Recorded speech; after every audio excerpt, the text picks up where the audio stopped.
आगे बढ़ेंगे एक और बड़ी खबर के साथ। मथुरा से इस वक्त हमारे पास है श्री कृष्ण जन्मभूमि पर महेंद्र प्रताप सिंह की याचिका है। जी हां, इस याचिका पर 1 जुलाई को अगली सुनवाई होगी। इस याचिका में पक्षकार महेंद्र प्रताप सिंह ने मांग की है कि औरंगजेब पर मंदिर तोड़कर संपत्तियों को आगरा ले जाने का आरोप है। बेशकीमती मूर्तियों और सामान को वापस लाया जाए, यह मांग की गई है पक्षकार महेंद्र प्रताप सिंह के द्वारा। इस याचिका में आरोप लगाया गया है कि औरंगजेब ने मंदिर तोड़कर संपत्तियों को आगरा भेजा, बेशकीमती मूर्तियां और सामान वापस लाया जाए। महेंद्र प्रताप सिंह कह रहे हैं कोर्ट से, यही अर्जी है उनकी। मथुरा से बड़ी खबर, श्री कृष्ण जन्मभूमि विवाद से जुड़ी हुई याचिका पर 1 जुलाई को अगली सुनवाई होगी। लंबी तारीख है, जून का पूरा महीना है जिसमें छुट्टियां रहती हैं कोर्ट में। लेकिन पक्षकार ने मांग की है कि जो संपत्तियां ले जाई गई औरंगजेब के द्वारा मंदिर तोड़कर, बेशकीमती मूर्तियां और सामान वो वापस लाया जाए, ये कोर्ट से मांग की है।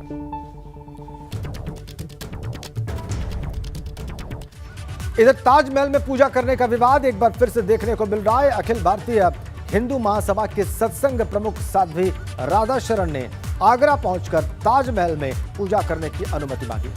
साध्वी राधा शरण से बात की है, खास बात की हमारे संवाददाता नितिन उपाध्याय। आज के समय में ताजमहल और विवाद एक दूसरे के पूरक हो चुके हैं।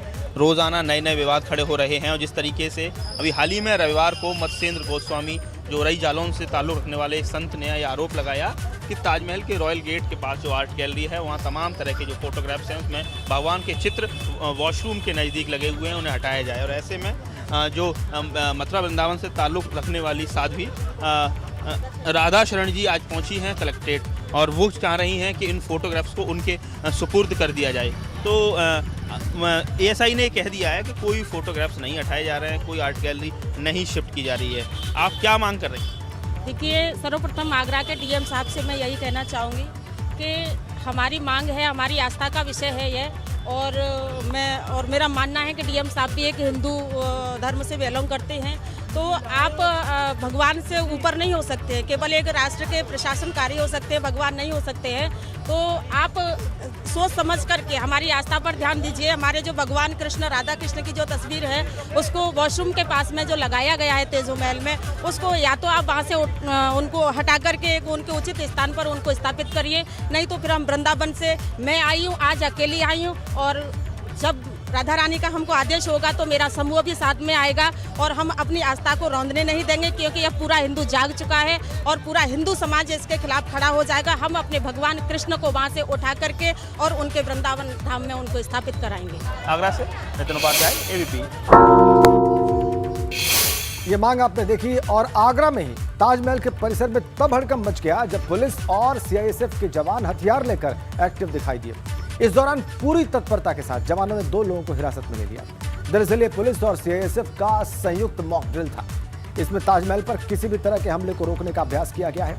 इस अभ्यास के दौरान पुलिस के तमाम बड़े अधिकारी भी मौजूद रहे। देखिए आप तस्वीरें, मॉक ड्रिल की गई ताजमहल पर। पुलिस और सीआईएसएफ ने यह संयुक्त अभ्यास किया।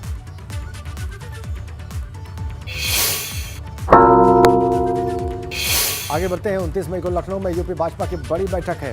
29 मई को यूपी भाजपा की प्रदेश कार्य समिति की बैठक है।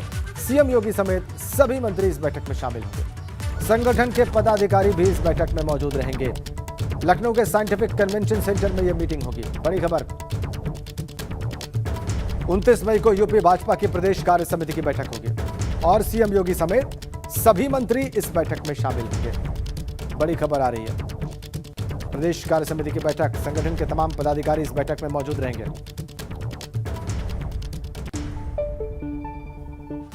और उत्तर प्रदेश के सीएम योगी आदित्यनाथ ने आज सदन में राज्यपाल के अभिभाषण पर धन्यवाद प्रस्ताव जो था उसकी चर्चा का जवाब दिया। इस दौरान उन्होंने नेता प्रतिपक्ष अखिलेश यादव पर शाराना अंदाज में हमला बोला। साथ ही उन्होंने कहा कि जनता सब जानती है कि कौन शिलान्यास कर रहा है और उद्घाटन कर रहा है। उन्होंने कहा कि हम काम का ढिंढोरा नहीं पीटते हैं और इस दौरान उन्होंने अपने कार्यकाल के कामों को भी गिनाया।